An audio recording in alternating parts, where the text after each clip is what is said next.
Welcome बच्चों। हमारा चल रहा है वेक्टर चैप्टर, और वेक्टर चैप्टर में हमने देखा कि स्केलर क्या होता है, वेक्टर्स क्या होती है, उसके बाद में उसका मैग्नीट्यूड क्या होता है, उसके बाद हमने टाइप्स देखे। ठीक है, parallel vector, anti parallel vector, equal vector, negative vector यानी अपोजिट वेक्टर्स। उसके बाद यूनिट वेक्टर्स देखे, और यूनिट वेक्टर्स में भी हमने स्पेशल यूनिट वेक्टर्स देखे आई जे के। ठीक है, उसके बाद हमने लास्ट टाइम में पोजिशन वेक्टर देखा। ठीक है, अब उसका और भी इस्तेमाल करना है हमको फ्यूचर में। तो पोजिशन वेक्टर देखा, the vector starting from fix point two the position of the particle. ठीक है, फिर उसके बाद में उसको हमने अगर कोऑर्डिनेट्स दिए जाए तो किस तरह से लिखना वो भी हमने देखा। ठीक है, अब हमारे पास हेडिंग है यहाँ पर एडिशन सब्ट्रैक्शन ऑफ वेक्टर्स। ठीक है, आज का हमारा कौन सा टॉपिक है, एडिशन या फिर सब्ट्रैक्शन ऑफ वेक्टर्स। ठीक है बच्चों, तो सबसे पहले तो यहाँ पर मैं हेडिंग डाल देता हूँ इसमें, फॉर पैरेलल वेक्टर्स। क्या बोलेंगे हम, फॉर पैरेलल वेक्टर्स। ठीक है, अगर मान लीजिए कि वेक्टर अगर पैरेलल है, पैरेलल या फिर आपको कोलिनियर बोल सकते हैं। हालांकि मैंने वो कोलिनियर वेक्टर का कॉन्सेप्ट बताया नहीं, लेकिन आपको मालूम है कोलिनियर का मतलब क्या होता है। जो वेक्टर्स एक ही लाइन में हो यानी जिनकी डायरेक्शन सेम हो उसको कोलिनियर बोलेंगे। पॉसिबली उनकी डायरेक्शन अलग भी रह सकती है, लेकिन एक लाइन पर अगर है तो उसे हम क्या कहेंगे, कोलिनियर। तो ये थोड़ा सा ध्यान में रखेंगे हम। सिंपली यहाँ पे हेडिंग कौन सी देखे रखेंगे, कोलिनियर वेक्टर्स। ठीक है, यहाँ पे ध्यान में रखना कोलिनियर वेक्टर या फिर पैरेलल वेक्टर एक डायरेक्शन में हो। ठीक है, फॉर पैरेलल वेक्टर्स। ठीक है, तो पैरेलल वेक्टर्स है, अब सिंपल है। इसके पहले हमने देखा है पैरेलल वेक्टर के बारे में, जिसकी डायरेक्शन सेम हो, मैग्नीट्यूड सेम हो या ना हो। ठीक है, तो यहाँ पर आपको ध्यान में क्या रखना है कि जो आपका आंसर आएगा, जो आपका रिजल्टेंट वेक्टर होगा, तो रिजल्टेंट वेक्टर के लिए पहली चीज़ ये ध्यान में रखना कि उसका जो मैग्नीट्यूड होगा, उसका जो क्या होगा, मैग्नीट्यूड। तो ध्यान में रखना मैग्नीट्यूड, जो दो वेक्टर तीन वेक्टर आपको दिए जाएंगे तो उनकी सम करना है, यानी क्या बोलेंगे, sum of magnitudes of individual vectors.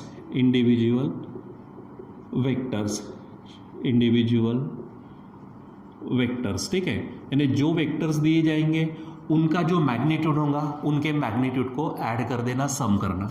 और रही बात उसके डायरेक्शन की, तो ध्यान में रखना डायरेक्शन तो वही रहेंगी जो गिवन वेक्टर की रहेंगी। ठीक है, यानी क्या बोलेंगे आप, डायरेक्शन ऑफ गिवन वेक्टर। क्या बोलेंगे, डायरेक्शन ऑफ गिवन वेक्टर्स। ठीक है, अगर पैरेलल वेक्टर है तो उसका मैग्नीट्यूड क्या रहेगा, तो जो वेक्टर्स दिए गए उनके मैग्नीट्यूड की सम, और उसकी डायरेक्शन क्या रहेंगी, तो डायरेक्शन ऑफ गिवन वेक्टर। जैसे जो भी डायरेक्शन गिवन वेक्टर की होंगी वही डायरेक्शन किसकी होंगी, हमारे आंसर वेक्टर की यानी रिजल्टेंट वेक्टर की। ठीक है, फिर दूसरा लेते हैं यहाँ पर हम एंटी पैरेलल। हम ये एग्जाम्पल से समझते हैं। पहले इसको थोड़ा सा ये लिख लेते हैं, एंटी पैरेलल का, एंटी पैरेलल वेक्टर्स। ठीक है, तो फॉर एंटी पैरेलल ये शब्द डाल देता मैं, फॉर एंटी पैरेलल वेक्टर। क्या बोलेंगे यहाँ पर हम, फॉर एंटी पैरेलल वेक्टर्स। आपको मालूम है एंटी पैरेलल में क्या होती है, डायरेक्शन अलग होती है। ठीक है, यानी अपोजिट होती है, और मैग्नीट्यूड सेम हो भी सकता है, नहीं भी हो सकता है। ठीक है, तो इसमें दो चीज़ें ध्यान में रखना। तो मैग्नीट्यूड कैसा मिलेगा, तो रिजल्टेंट वेक्टर का मैग्नीट्यूड। ठीक है, तो मैग्नीट्यूड ध्यान में रखना, डिफरेंस, क्या बोलेंगे आप, difference between the magnitudes of individual vectors. तो जो वेक्टर्स रहेंगे, ठीक है, उनमें जो हमारे पास में डिफरेंस आएगा वही हमारा आंसर का मैग्नीट्यूड रहेगा। और वहाँ पर ध्यान में रखना डायरेक्शन कौन सी होंगी, आंसर वेक्टर की डायरेक्शन कौन सी होंगी, तो ध्यान में रखो डायरेक्शन ऑफ ग्रेटर वेक्टर। क्या बोलेंगे हम, डायरेक्शन ऑफ ग्रेटर वेक्टर। ठीक है, ग्रेटर वेक्टर, दो में से जो भी वेक्टर ग्रेटर होगा उसकी डायरेक्शन यानी हमारे आंसर की डायरेक्शन। ठीक है, चलो अब मैं यहाँ पर बच्चों क्या करता हूँ, आपको एग्जाम्पल से समझाने की कोशिश करता हूँ। ठीक है, मान लीजिए कि मैं यहाँ पर ये एग्जाम्पल ले लेता हूँ। ठीक है, हमारे पास में एग्जाम्पल लेते हैं यहाँ पर। ठीक, मान लीजिए ये एक एग्जाम्पल है, ये मैंने दूसरा एग्जाम्पल ले लिया। ठीक है, तो यहाँ पर ये हमारे पास में, ठीक है, ये वेक्टर समझो वेक्टर ए है। ठीक है, अब वेक्टर ए है, इसका मैग्नीट्यूड ले लेता हूँ मैं 3 मीटर, इसका मैग्नीट्यूड कितना है समझो 3 मीटर। दूसरा मैं यहाँ पे ये वेक्टर ले लेता हूँ, इसका नाम है समझो वेक्टर बी, इसका मैग्नीट्यूड ले लेता हूँ मैं 5 मीटर, ठीक है। अब इन दोनों की डायरेक्शन कैसी है, सेम है, ध्यान दो सेम डायरेक्शन है तो यहाँ पर एडिशन होगा और ये कितना होगा, ठीक है। तो इसके पहले एक काम करते हैं, किसके पहले क्या करते हैं, हम एक एग्जांपल बताते हैं। जैसे अगर मान लीजिए कि एक आधी कोई बॉडी है, इस बॉडी के ऊपर या फिर एक आधी क्या ले लो, बस ले लो, ठीक है। ये यहाँ पर हमारे पास में क्या है, बस है, ठीक है।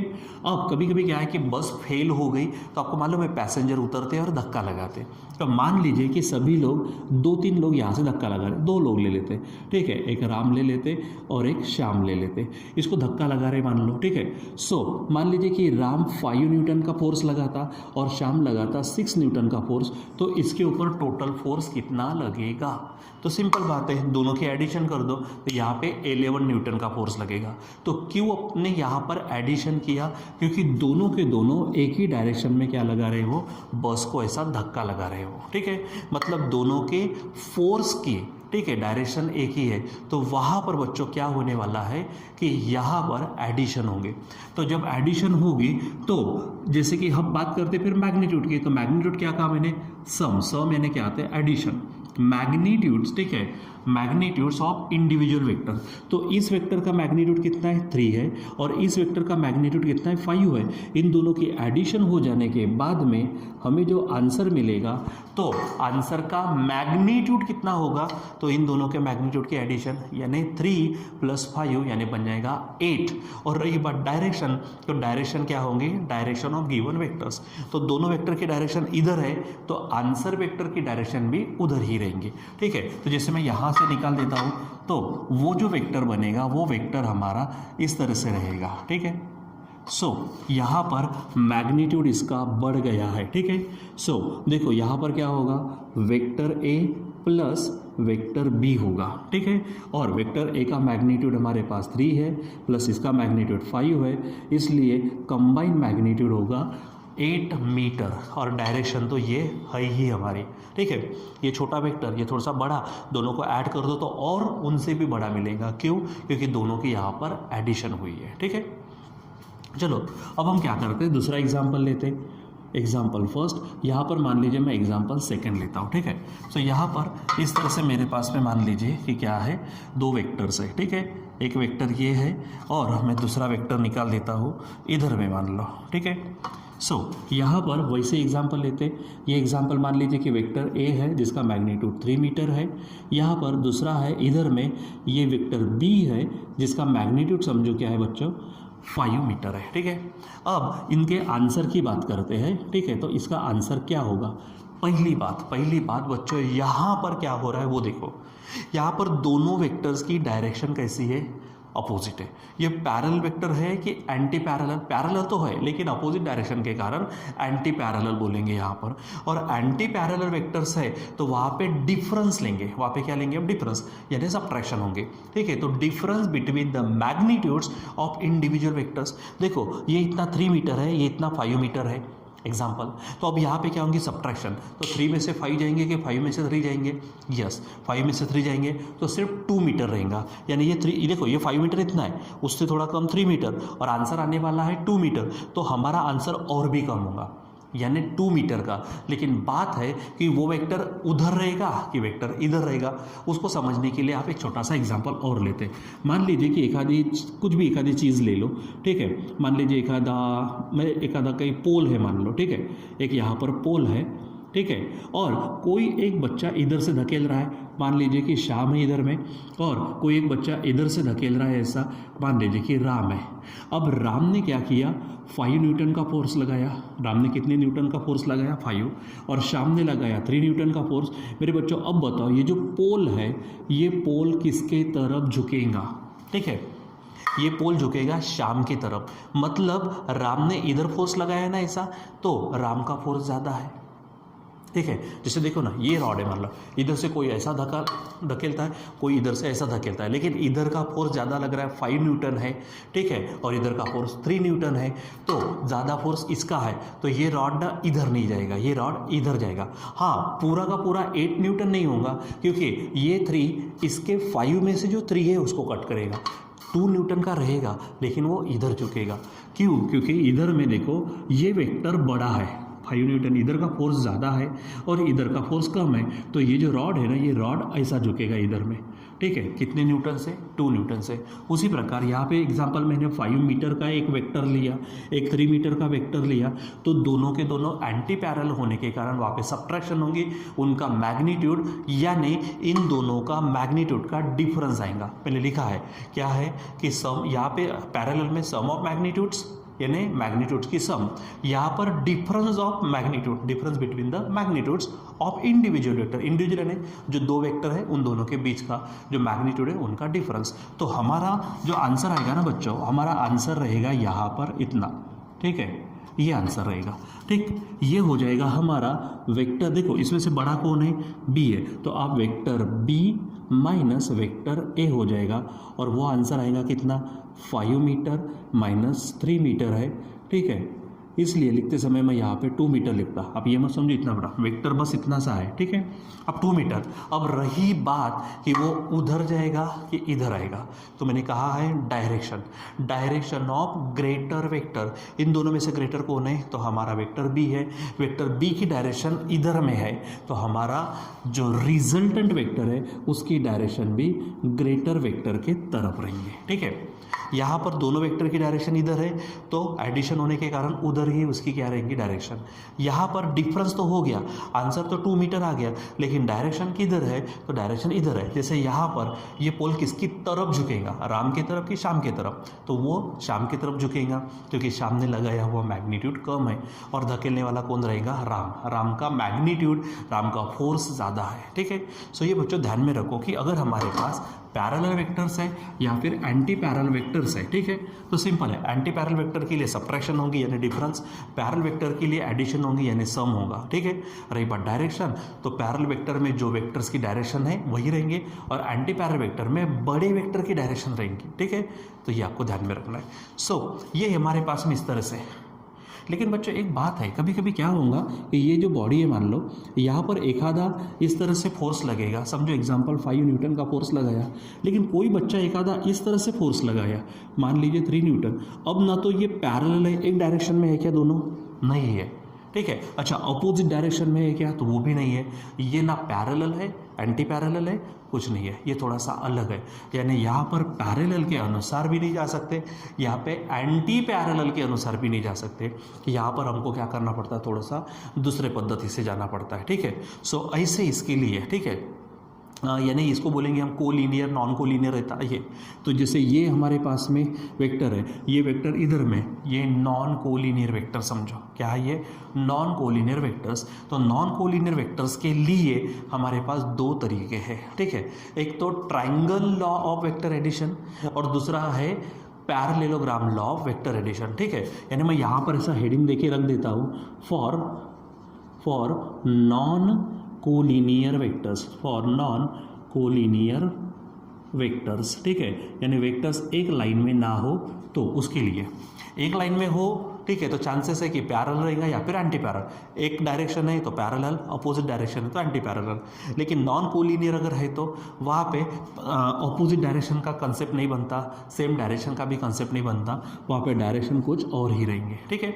तो उसके लिए हमारे पास है नंबर 1, यहाँ पे हेडिंग देते हो भाई, ये होगा triangle law of vector addition. क्या पढ़ेंगे आप यहाँ पर? Triangle law of vector addition, ठीक है। तो यहाँ पर मान लीजिए कि यहाँ पर एक वेक्टर ऐसा है, एक वेक्टर ऐसा है, ठीक है। अब बोलेंगे सर ऐसा कैसा हो जाएगा फिर? तो हमने इसके पहले इक्वल वेक्टर पढ़ा है, इक्वल वेक्टर में जाना और वहाँ पे चेक करना। इक्वल वेक्टर में क्या होता है? मैग्नीट्यूड सेम और डायरेक्शन सेम, ठीक है। सो यहाँ पर इसका मैग्नीट्यूड देखो, ये वाइट कलर का दिख रहा है ना, इतना है, इतनी डायरेक्शन है, तो ये और इसी को एकदम पैरेलल निकाल दो, तो यहाँ से मैं इधर निकाल देता हूँ, ठीक है। फिर से समझो आप, 2 अलग अलग वेक्टर से समझो इस तरह से। यहाँ पे ये वेक्टर समझो ए है हमारे पास और दूसरा एक आधा वेक्टर समझो ये है, बी है, ठीक है। अब इसको क्या करना है? इसको मैं यहाँ से इक्वल वेक्टर निकालता हूँ इस पॉइंट पर, तो ये इस तरह से बन जाएगा। देखो उतना ही लिया मैंने, तो ये वेक्टर भी बन सकता है। तो अब यहाँ पर देखो ये वेक्टर ए बी, इसको थोड़ा ऐसा नाम देता हूँ मैं, ठीक है। तो ये पहला वेक्टर है, इसका इनिशियल पॉइंट ए है, यहाँ पर दूसरा वेक्टर है बी सी, तो उसका इनिशियल पॉइंट कौन हो गया बी। तो यहाँ पर इनके इनिशियल पॉइंट्स अलग है। तो ध्यान में रखना triangle law of vector addition कब लगाना, तो पहला पॉइंट ये कौन सा कि for different initial points, different initials बोलो या फिर इनिशियल पॉइंट्स, अगर इनिशियल पॉइंट्स डिफरेंट है तो क्या लगाना, triangle law of vector addition. अब उस पर होगा क्या, अब देखो असल में ये वेक्टर दिया था, ये वेक्टर दिया था, लेकिन इस वेक्टर को मैंने इक्वल वेक्टर निकाल दिया यहाँ पर, यानी इसका मैग्नीट्यूड अगर 5 है तो ये भी 5 रहेगा, इसकी डायरेक्शन ऐसी है तो इसकी डायरेक्शन में मैंने वैसी ली है, ठीक है। अब इसको हटा दो, इसका काम हो गया, ठीक है। इसका इनिशियल पॉइंट ए है, इसका इनिशियल पॉइंट बी है। अब देखो ये वेक्टर और ये दूसरा वेक्टर, यहाँ पर अगर मैं इस ए और सी को अगर जोड़ दूँ तो आपको कौन सी फिगर नज़र आ रही है, ट्रायंगल नज़र आ रहा है, ठीक है। लेकिन ये जो हमने ए सी जोड़ा है ये हमको दिया नहीं था, दिए हुए वेक्टर कौन से थे, एक वेक्टर ए था यानी वेक्टर ए बी, दूसरा वेक्टर बी था यानी वेक्टर बी सी, यानी यहाँ पर जो गिवन वेक्टर्स हैं वो इस ट्रायंगल की 2 साइड है, ठीक है।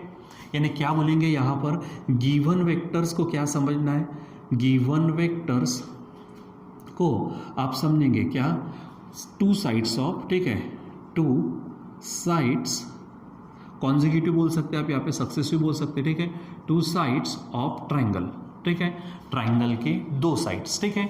और अब इन दोनों का आंसर क्या होगा, रिजल्टेंट वेक्टर क्या होगा। अब रिजल्टेंट वेक्टर को आप वेक्टर आर से बता सकते हो, जैसे यहाँ पे हमारा रिजल्टेंट वेक्टर, आप इसको वेक्टर आर से हम बता सकते हैं, ठीक है, यानी वेक्टर आर ये रिजल्टेंट वेक्टर है, रिजल्टेंट मतलब आंसर वाला वेक्टर। तो आंसर वाला वेक्टर ए प्लस बी होगा इस तरह से। यहाँ पर मैं हेडिंग डाल देता हूँ आंसर वेक्टर, ठीक है, ये होगा। अब इनका आंसर वेक्टर ये होगा, तो ट्रायंगल की जो तीसरी साइड होंगे, ठीक है, ट्रायंगल की तीसरी साइड मतलब इन दोनों का रिजल्टेंट वेक्टर, तो यहाँ पर वेक्टर ए होगा प्लस वेक्टर बी होगा, मतलब आपका आंसर किस पर होगा, तो ट्रायंगल की रिमेनिंग साइड। लेकिन शुरू कहाँ से होंगे, तो पहले वेक्टर का इनिशियल पॉइंट और दूसरे वेक्टर का फाइनल पॉइंट, ठीक है। यानी गिवन वेक्टर्स हो गए 2 साइड्स ऑफ ट्रायंगल, और रिजल्टेंट वेक्टर होगा, रिजल्टेंट वेक्टर, ठीक है, तो रिजल्टेंट यानी आंसर वेक्टर होगा, तो क्या बोलेंगे आप, रिमेनिंग साइड, क्या बोलेंगे, remaining side of triangle starting from, ठीक है, remaining side of triangle starting from, ठीक है, starting from initial point of first vector, initial point of first vector and final point, ठीक है, यहाँ पे स्टार्टिंग फ्रॉम टू द, ठीक है, टू बोलेंगे, to the final point, the final point of second vector, ठीक है, सेकंड वेक्टर, ठीक है। ध्यान में रखना पहली बात, ये कंसेप्ट कब यूज़ करना, फॉर नॉन कोलिनियर वेक्टर्स, उसमें भी 2 चीज़ लेंगे हम, एक ट्रायंगल ऑफ वेक्टर एडिशन कब, जब हमारे इनिशियल पॉइंट डिफरेंट होंगे, ठीक है। तो यहाँ पर जैसे कि मैंने कहा कि पहला वेक्टर समझो वेक्टर ए बी है, इसको मैं इस तरह से बता देता हूँ, आप इसको वेक्टर ए बोल सकते हैं। दूसरा हमारे पास है वेक्टर बी सी है समझो, ठीक है, तो यहाँ पर मैं इसको बी बता देता हूँ। अब देखो ये इनकम्प्लीट ट्रायंगल है, तो इनकम्प्लीट ट्रायंगल की 2 साइड है, और इनका फाइनल जो है, जो रिजल्टेंट है वो कहाँ रहेगा, तो देखो गिवन वेक्टर्स यानी 2 sides of triangle, resultant vector, ठीक है, यानी क्या, वेक्टर आर बोलेंगे हम, तो remaining side of triangle starting from initial point of first vector, initial point of first vector यानी A to the final point of second vector, तो ये सेकंड वेक्टर का फाइनल पॉइंट, तो यहाँ पर इसको क्या करो, जोड़ दो, ठीक है, तो ये रहेगा आपका, आप ऐसा बता सकते हो, ठीक है, यानी यहाँ पर ये resultant vector R is equal to, यहाँ पर बनेगा vector A plus vector B, ठीक है। यहाँ पर भी आर इज इक्वल टू क्या बना, ए प्लस बी, लेकिन यहाँ पर प्रॉब्लम क्या है, यहाँ पर इन दोनों के मैग्नीट्यूड डायरेक्ट मिला, ठीक है।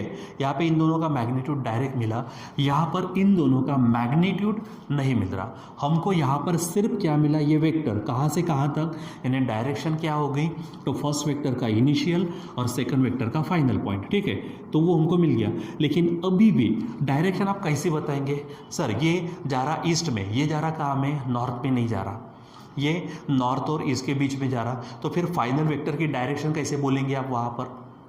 तो कभी भी ध्यान में रखो, हमारे वेक्टर में, हमारे फिजिक्स में, हमारे मैथमेटिक्स में जब भी डायरेक्शन बतानी हो तो डायरेक्शन बताने के लिए एंगल का विचार किया जाता, ठीक है। तो एंगल कभी टैन इनवर्स की भाषा में आता, कभी वो कॉस इनवर्स की भाषा में आता, वो आ सकता है, ठीक है। जनरली कॉस और टैन की भाषा में लेते हैं, स्पेशली ज़्यादातर टैन इनवर्स की भाषा में आता, ठीक है। अब ये आज के क्लास में क्लियर होने वाला नहीं है, तो उसके लिए टाइम है।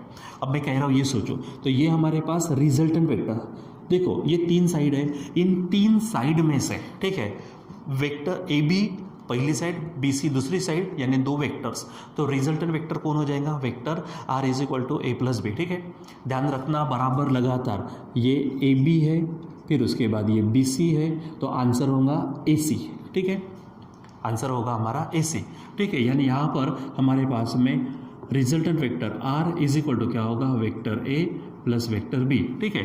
या फिर आप इसको साइड्स में लिखेंगे तो कैसे लिखेंगे, पहला वेक्टर कौन है, तो वेक्टर ए बी प्लस दूसरा वेक्टर कौन है, vector B C is equal to resultant क्या है, इन दोनों का आंसर क्या है, तो शुरू कहाँ से हुआ, ए से, खत्म कहाँ पे हुआ, सी पर, यानी आंसर होगा ये, यानी A B plus B C is equal to A C.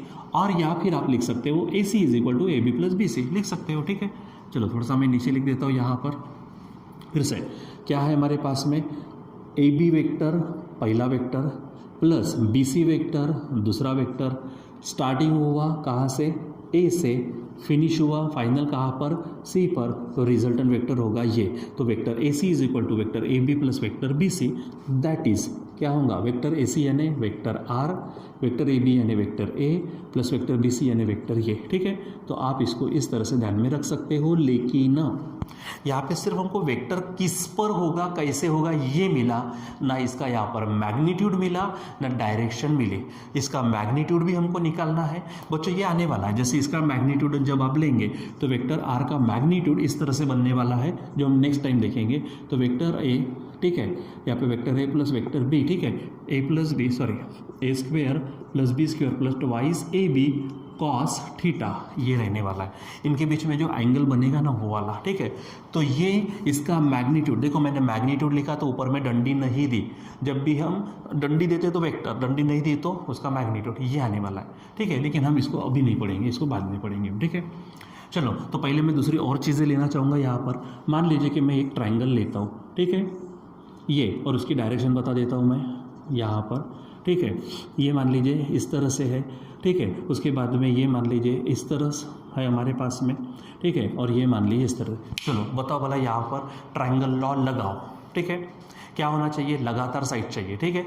यानी कि यहाँ पे क्या होगा, यहाँ पर गिवन वेक्टर्स, ठीक है, two consecutive sides of triangle, ठीक है। यहाँ पे एक शब्द डाल देता हूँ मैं, टू कॉन्जिक्यूटिव, यहाँ पे ध्यान में रखना, ठीक है, टू कॉन्जिक्यूटिव साइड्स, ठीक है, कॉन्जिक्यूटिव यानी लगातार जो साइड्स होंगी वो, ठीक है। तो चलो देखो लगातार साइड्स है क्या, चलो ये देखो, ये हमारे पास में इधर देखो सी ए नज़र आ रहा, तो सी ए के बाद ऐसा जाना चाहिए था। देखो यहाँ पर क्या हुआ, ये एरो यहाँ पे बताया मैंने, ठीक है, ए बी गया और बी सी कंटिन्यू गया, ठीक है। नहीं तो फिर आप यहाँ पे ऐसा बता सकते हो, ठीक है।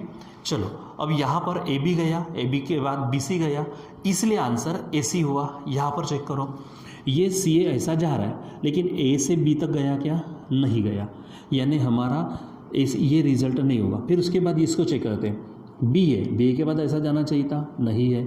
फिर उसके बाद सी से चेक करो, सी बी, देखो सी से बी तक गया, बी से ए तक गया, कंटिन्यू हो रहा है, यानी यहाँ पर क्या होगा, बाय ट्राइंगल लॉ, क्या बोलेंगे, triangle law of vector addition, triangle law of vector addition. तो यहाँ पर क्या होगा, कहाँ से कहाँ तक गया, सी से बी तक, यानी वेक्टर सी बी।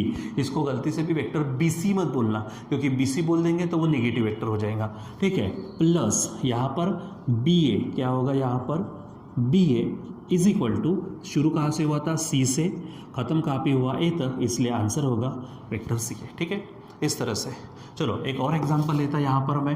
पहले आप ट्राइंगल ऑफ वेक्टर एडिशन पढ़ो, ठीक है, उसके बाद में हम बाद में देखते बैठेंगे क्या है ना क्या नहीं। तो ये है, मान लीजिए पी है, क्यू है, आर है, ठीक है, ये इस तरह से है। चलो बताओ कौन बताएगा यहाँ पर, लगातार चेक करो, लगातार। जैसे पी से क्यू तक आया, लेकिन क्यू से आर तक गया क्या, नहीं। ओके, आर से क्यू तक गया, क्यू से पी तक गया क्या, नहीं।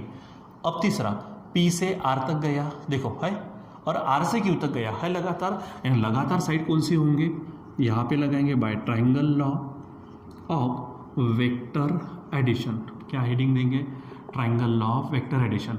तो पी से आर तक यानी क्या हो गया, पी आर प्लस आर से क्यू तक, मतलब यहाँ पर क्या हो जाएगा, R Q is equal to शुरू कहाँ से हुआ, देखो पी से शुरू, ख़त्म कहाँ पे हुआ, क्यू पर, यानी ये बन जाएगा। ठीक है, और आपके लिए और एक एग्जांपल ले लेता हूँ बच्चों। चलो बताओ यहाँ पर क्या होगा, ये मान लीजिए एक्स है, ये वाई है, ये जेड है। ठीक है, अब मुझे कोई बताओ यहाँ पर, ठीक है, चलो चेक करो। यहाँ पे देखो वाई से या फिर एक्स से ले लो, एक्स से जेड तक गया, जेड से वाई तक गया, ओके। लेकिन प्रॉब्लम क्या है, होना क्या चाहिए था, शुरू एक्स से हुआ, ठीक है, जेड तक गया, जेड से वाई तक गया, तो फाइनल कहाँ होना चाहिए था, एक्स से वाई तक। लेकिन ऐसा नहीं है, देखो ये कंटिन्यू दिख रहे हैं, इधर गया, इधर गया, इधर गया। जब भी कंटिन्यू घूमेंगे तो तीनों की लगातार एडिशन करो, यानी क्या होगा यहाँ पर, एक्स जेड प्लस यहाँ से जेड वाई प्लस कंटिन्यू गया वाई एक्स, यानी घूम फिर के आप कहाँ से, एक्स से शुरू किया और एक्स पर ही ख़त्म हुआ। अगर ऐसा होता है बच्चों तो वहाँ पर इनकी एडिशन रहने वाली है ज़ीरो। अगर घूमेंगे पूरा का पूरा, वापस अगर गए तो आप अपनी जगह पे वापस आ गए। ठीक है, हम जब मोशन में जाएंगे ना तो बहुत अच्छी तरह से देखने वाले इस चीज़ को। ठीक है, जैसे एग्जांपल मैं कहता हूँ आपसे कि मैं यहाँ पे हूँ, मैं यहाँ पर 5 मीटर इधर गया, ठीक है, और 5 मीटर में इधर आया। ठीक है, मेरा डिस्टेंस कितना है आप चेक करके बताना। 5 मीटर गया, 5 मीटर आया, तो डिस्टेंस मेरा 10 हो गया। ठीक है, 5 और 5 10 हो गया। लेकिन जब मैं डिस्प्लेसमेंट कहूँगा तो मेरा डिस्प्लेसमेंट 0 होगा। ठीक है, क्योंकि डिस्प्लेसमेंट वेक्टर है, डिस्टेंस स्केलर है। ठीक है, और वेक्टर वैसे नहीं चलता, वेक्टर उल्टा। मैंने कहा था मैं इधर में 5 मीटर गया, ठीक है, और वापस इधर में 5 आया। ठीक है, डायरेक्शन अपोजिट है, एंटी पैरेलल है। देखो एंटी पैरेलल, एंटी पैरेलल में क्या होता है, डिफरेंस। तो डिफरेंस यानी सब्ट्रैक्शन, 5 - 5 0 हो जाएगा। यानी क्योंकि मैं अपनी ही जगह पर हूँ, मैं अपनी जगह पर वापस आ गया। उसी प्रकार आप कैसे भी घूमो, यहाँ से गए, यहाँ से गए, वापस अपनी जगह पे आ गए, यानी आपका रिजल्ट क्या होगा, 0 होगा। ठीक है, ये ध्यान में रखना। ठीक है, अब इसके बाद में बच्चों जो आता है वो हमारा देखो triangle law of vector addition हो गया। उसके बाद में दूसरा जो आता वो आता parallelogram law of vector addition. तो दूसरी यहाँ पर हेडिंग डालते हैं हम, पैरेललोग्राम लॉ। ठीक है, क्या बोलेंगे, parallelogram law of vector addition, vector addition के पैरेललोग्राम लॉ। ठीक है, ठीक। तो इसमें क्या ध्यान में रखना, यहाँ पर फॉर, वहाँ पे मैंने क्या लिखा, फॉर डिफरेंट इनिशियल पॉइंट्स। यहाँ पे जब सेम इनिशियल पॉइंट होंगे, for same initial points, initial points, अगर हमारे इनिशियल पॉइंट सेम होंगे तो पैरेललोग्राम लॉ लगाना। दूसरी बात, यहाँ पर क्या होगा, जो गिवन वेक्टर्स है, यहाँ पर गिवन वेक्टर्स मतलब एडजेसेंट साइड्स। ठीक है, to adjacent sides, to adjacent sides of parallelogram को शॉर्ट में ऐसा लिखते हैं। ठीक है, ये। और रही बात आंसर यानी रिजल्टेंट वेक्टर, तो आप लिखेंगे रिजल्टेंट वेक्टर जो होगा तो वो रिजल्टेंट वेक्टर ध्यान में रखना।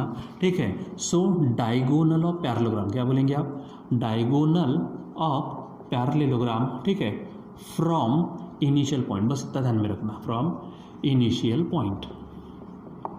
ठीक, अब आप बोलेंगे पहले यहाँ पे रफ यहाँ पे लेता हूँ, ठीक है। जैसे मैंने यहाँ पर क्या लेता, ये वेक्टर था ए, ये वेक्टर था बी, ठीक है। इसको मैंने इक्वल निकाल दिया यहाँ से, तो ये लगातार साइड्स मिली, तो इसका इनिशियल और इसका इनिशियल अलग था। लेकिन बच्चों अगर मान लीजिए कभी कभार ऐसा हुआ कि एक वेक्टर ऐसा है, ठीक है, और दूसरा वेक्टर ऐसा है मान लो, ठीक है, ये वेक्टर ए वेक्टर बी है। अब मैंने क्या किया था, ये वेक्टर बी को इक्वल वेक्टर यहाँ से निकाला था, मैं ये यहाँ से भी तो निकाल सकता हूँ, ठीक है।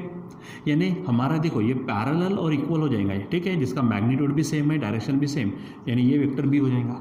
तो अब आप इसको थोड़ा सा भूल जाओ, ये देखो मैं इसको नाम देता वेक्टर ए बी समझो, और ये वेक्टर समझो ए डी है। तो ये यहाँ से निकल रहा, ठीक है, और ये यहाँ से निकल रहा। अब ए बी के लिए इनिशियल पॉइंट क्या होगा, ए, और ए डी के लिए भी इनिशियल पॉइंट क्या होगा, एच होगा। यहाँ पर ए और बी अलग अलग थे इनिशियल पॉइंट, यहाँ पर दोनों के इनिशियल पॉइंट सेम है। इन्हें कब यूज़ करेंगे आप, फॉर सेम इनिशियल पॉइंट्स। यानी जैसे अगर मान लीजिए कि ये हमारे पास में वेक्टर है, इसको नाम देते हैं हम वेक्टर ए बी, ठीक है, समझो ऐसा है, समझो ए है।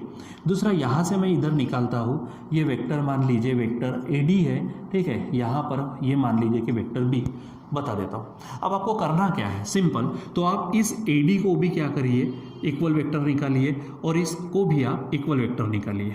तो ये बी है तो ये बी होगा, ये ए है तो ये ए होगा। लेकिन आप अगर यहाँ पे देखेंगे तो यहाँ पर एक डायग्राम बन गई है, वो डायग्राम है हमारी पैरेललोग्राम की, ठीक है। तो यहाँ पे मैंने क्या करना है, यहाँ से आप क्या करेंगे, इस तरह से निकालेंगे, और यहाँ से आप जब इस तरह से जोड़ेंगे इसको, ठीक है। सो ये वेक्टर ए है तो ये भी वेक्टर ए होगा, ये वेक्टर बी है तो ये वेक्टर बी हो जाएगा, ठीक है। अब यहाँ पर चेक करो, इनिशियल पॉइंट, दोनों का इनिशियल पॉइंट क्या है, ए है, तो यहाँ पर vector A B plus vector A D होगा, मतलब vector A plus vector B.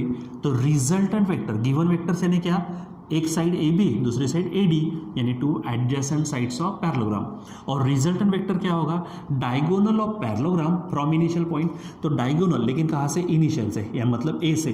तो ए से जब आप क्या करेंगे, यहाँ पर ये डायगोनल निकालेंगे, समझो ये सी है, तो ये हमारा होगा रिजल्टेंट वेक्टर, जिसको आप वेक्टर आर से बता सकते हो, ठीक है। यानी यहाँ पर पैरेललोग्राम लॉ क्या होगा, तो vector A B plus vector A D, ठीक है, क्या होगा हियर, यहाँ पर vector A B plus vector A D, ये क्या हो गई, एडजेसेंट साइड्स ऑफ पैरेललोग्राम, यानी गिवन वेक्टर। और आंसर क्या होगा, यानी इज इक्वल टू, तो diagonal of parallelogram from initial point, तो इनिशियल पॉइंट ए है, ए से निकाला गया डायगोनल कौन है, ए सी, यानी आंसर होगा आपका ए सी, ठीक है। या फिर आप इसको पलटा कर लिख सकते हो, क्या बोल सकते हैं, ठीक है। और आप इसको A C is equal to A B plus A D लिख सकते हो, ठीक है। अब रही बात ए सी, तो ए सी को मैंने वेक्टर आर कहा है, ए बी हमारे पास जो है वो वेक्टर ए है, प्लस ए डी जो है वो हमारे पास वेक्टर बी है। बच्चों यहाँ पर अगर हम बात करते तो triangle law of vector addition और parallelogram law of vector addition आपको सेम रिजल्ट देते हैं, ठीक है। यानी एक्चुअल अलग अलग पढ़ने की जरूरत नहीं पड़ती।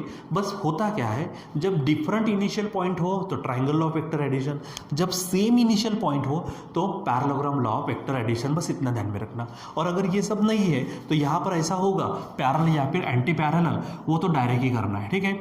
जैसे अगर मान लीजिए कि मैं यहाँ पे खड़ा हूँ, किसी ने, एक ने आके मुझे धक्का दिया तो मैं गिरूंगा, दो लोगों ने धक्का दिया तो ज़्यादा दूर गिरूंगा, क्यों, क्योंकि दोनों ने एक ही तरफ में धक्का दिया, ठीक है। लेकिन किसी ने इधर धक्का दिया, किसी ने इधर धक्का दिया, तो मैं उतना ज़्यादा नहीं जाऊँगा, जिसका फोर्स ज़्यादा मैं उस डायरेक्शन में झुकूंगा, ठीक है। ये ध्यान में रखना। तो वो हमारे पास पैरेलल, ये एक्चुअली कोलिनियर वेक्टर्स के लिए, जिसमें दो heading, parallel vector, anti parallel vector. फिर नॉन कोलिनियर वेक्टर्स में दो heading, triangle law of vector addition, मैंने इस तरह से बताया आपको, ठीक है, और parallelogram law of vector addition. कौन सा कब लगाना, ये सबसे पहले, जब डिफरेंट इनिशियल पॉइंट हो तो triangle law of vector addition, और जब सेम इनिशियल पॉइंट हो तो parallelogram law of vector addition, ये ध्यान में रखना है, ठीक है। सो आप प्लीज़ इसको समझने की कोशिश करो, ठीक है। थोड़ा सा एक आधा कुछ अगर नहीं समझा तो थोड़ा सा वीडियो को आगे पीछे करके देख सकते हैं आप, ठीक है। सो बच्चों आज के लिए बस इतना ही, बाकी का कंटिन्यू करेंगे हम बाद में। Till then bye.